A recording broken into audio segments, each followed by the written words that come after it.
Você notou que através do Aranhaverso tá recheado de coisas que provavelmente só os adultos perceberam?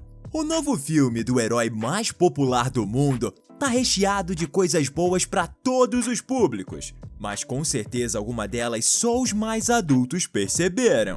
Isso tem tudo a ver com o fato do Homem-Aranha original, o Peter Parker, viver o tempo todo de roupão, já que é mais confortável. Afinal, adultos estão sempre cansados e querem relaxar sempre que possível. Só que agora o Peter tem que carregar e proteger sua bebê-aranha em uma mochilinha frontal. Perceba que ele sempre a protege com uma mão ou as duas em cima dela, quando corre ou pula, para evitar que ela caia ou chacoalhe demais. Uma clara evidência do seu instinto protetor de pai. Essa é só uma das 11 coisas que só os adultos tinham percebido no segundo filme do Miles Morales, que a gente vai te contar hoje. Então pega a pipoca, ativa o seu sentido aranha e se ajeita na cadeira, que tá começando mais um Team Videos. Leonardo da Vinci é provavelmente o artista mais famoso da história, já que ele pintou o quadro mais caro do mundo, a Mona Lisa. A pintura de 500 anos vale aproximadamente $1 bilhão.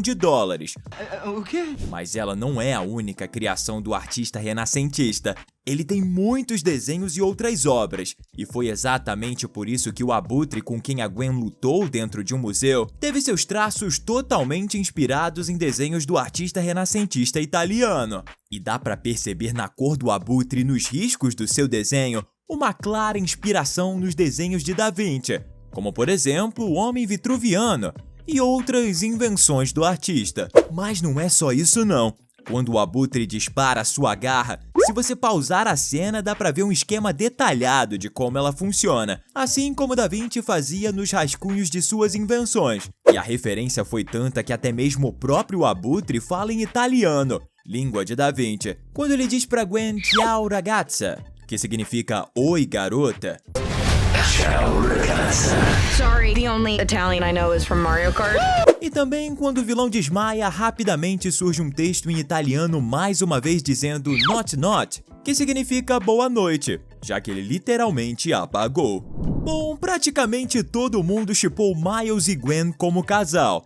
Afinal, eles têm praticamente a mesma idade e com certeza são muito próximos. E tem aquela cena que todo adulto com certeza notou quando eles estão sentados juntinhos, um ao lado do outro, ao melhor estilo aranha de cabeça pra baixo. Uma coisa deu pra gente saber, com certeza o Miles estava afim da Gwen.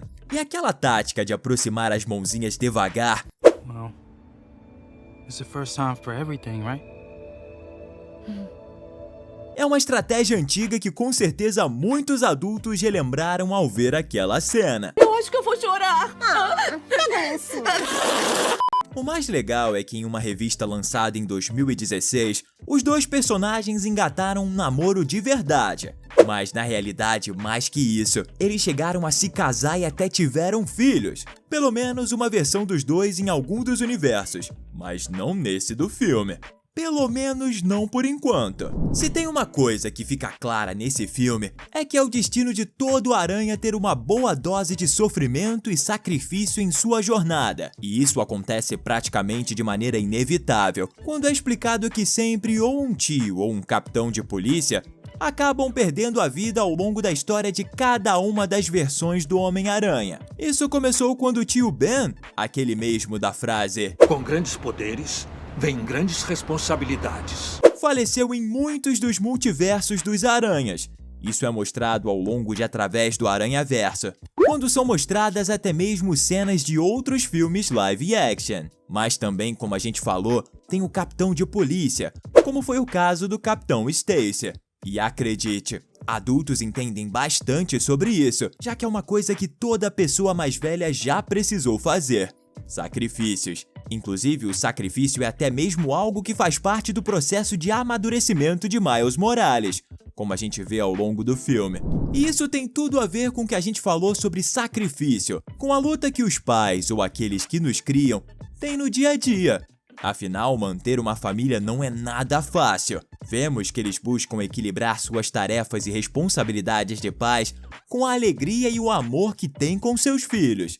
Dá pra notar como Jefferson e Rio se esforçam para ter cuidado com o Miles e ao mesmo tempo interagir com ele mesmo dando o seu devido espaço. A mesma coisa acontece com George, o pai da Gwen, quando descobre que ela é a Mulher-Aranha que ele tanto persegue, mas no fim acaba aceitando isso, já que seu amor por sua filha é maior que sua obrigação como policial. E por fim temos Peter, que admite que tinha medo de estragar tudo sendo o pai, mas que com certeza tá muito feliz em ter a sua bebezinha soltando teias, assim como ele. Ai, se você é fã do Homem-Aranha e tá curtindo o vídeo, comenta aqui embaixo #aranha, pra gente saber quantos fãs do Amigo da Vizinhança tem por aqui.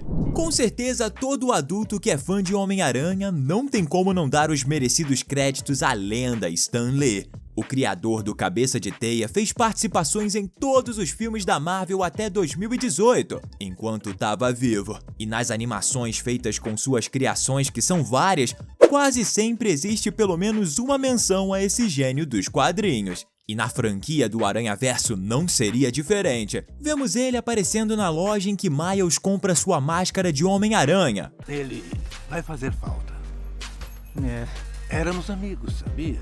Além de outras aparições. E essa cena foi uma das que também apareceu nos trailers do segundo filme do Miles Morales. A principal coisa que move o Mancha, ou Spot, como você preferir, é a vingança, assim como muitos vilões. Mas no caso dele, o ressentimento todo que ele possui é porque ele perdeu seu emprego por causa de Miles. E ainda por cima, um novo Aranha jogou um donut na cabeça de um cientista no primeiro filme, que era exatamente o homem que se tornaria o Mancha. O interessante é que esse tipo de sentimento ligado à perda do trabalho e do emprego é algo que naturalmente todo adulto tem.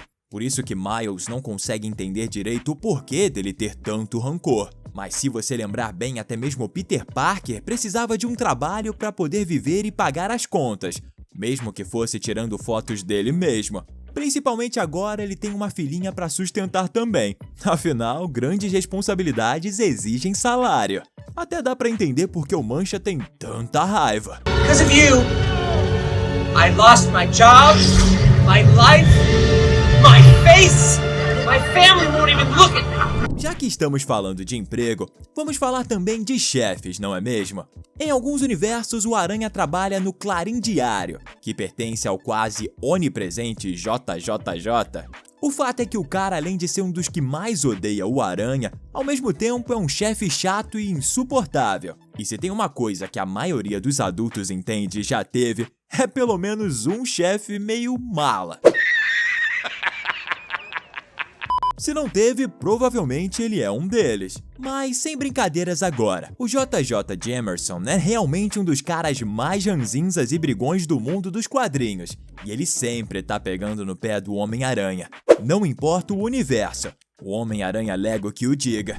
Com certeza, se você assistiu esse desenho quando passou pela primeira vez na televisão, você tem idade para ser avô ou bisavô de alguém. Afinal, o primeiro desenho animado do Homem-Aranha é um clássico de 1967. E é claro que não poderia faltar uma homenagem à primeira aparição de todas do Cabeça de Teia. Na perseguição a Miles, vemos ele passando em câmera lenta, só que não ajuda muito, já que ele também tá em câmera lenta. Então Miles passa por ele sem maiores riscos.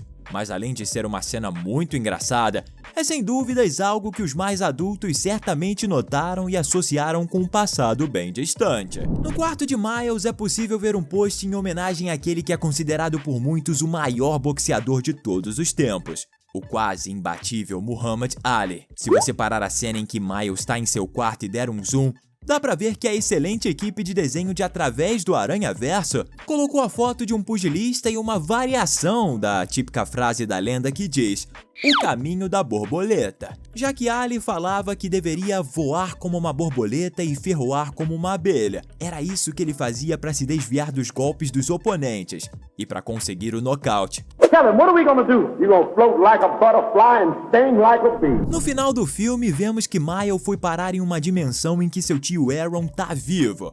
Mas mais que isso, Aaron não é o Gatuno. O Gatuno, na verdade, é uma versão alternativa do próprio Miles. E por tudo que mostra, dá a entender que o Jefferson, pai de Miles, faleceu naquele universo. O que com certeza teve bastante impacto no caminho que o jovem rapaz daquele multiverso acabou tomando, já que podemos considerar que Miles tem entre 16 e 17 anos, o que é uma pequena idade para se tornar um super vilão. Mas o que dá para notar é que a ausência de uma boa estrutura familiar pode causar, mesmo que nem sempre, desvios de comportamento que um pouco de aconselhamento materno ou paterno poderiam evitar. Essas foram as 11 coisas que só os adultos notaram em Homem-Aranha através do Aranhaverso. Comenta aqui embaixo qual delas você mais gostou de ver na lista. Não se esqueça de deixar um like e se inscrever no canal, para não perder os próximos vídeos. Até a próxima, valeu!